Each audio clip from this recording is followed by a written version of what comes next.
አሰላሙ አለይኩም ወራህመቱላሂ ወበረካቱ።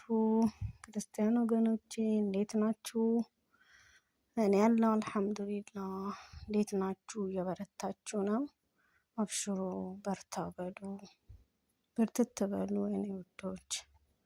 ዛሬ ደግሞ ምንድነው ያው ውስጤ በጣም ነው የተነካውና አንድ እህታችን ያው የሰው ሀገር ሆናችሁ የቤተሰብ ሞት ማንም አላህ አያሰማው። በጣም ከባድ ነው በጣም እና ያው የአባቷ ሞት ነገሯት።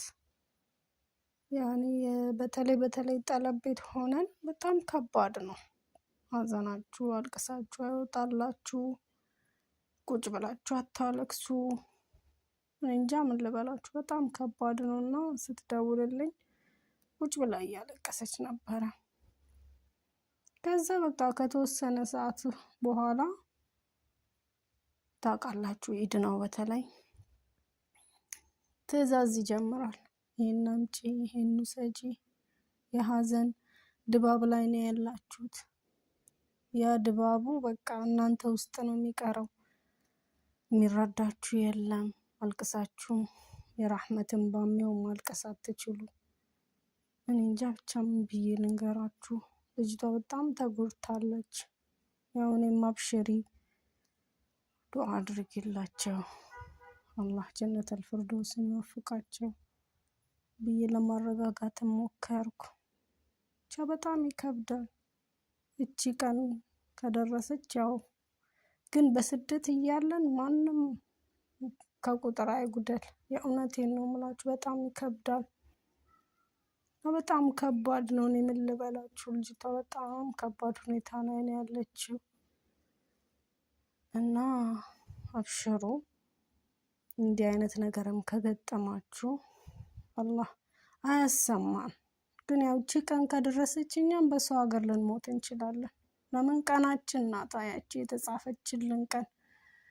በሰላህ ቀደራችንን ሀገር ላይ ያርግልን። እዚህ የሰው ሀገር እስካለን ደግሞ የቤተሰቦቻችንን ክፉ አላህ አያሰማን።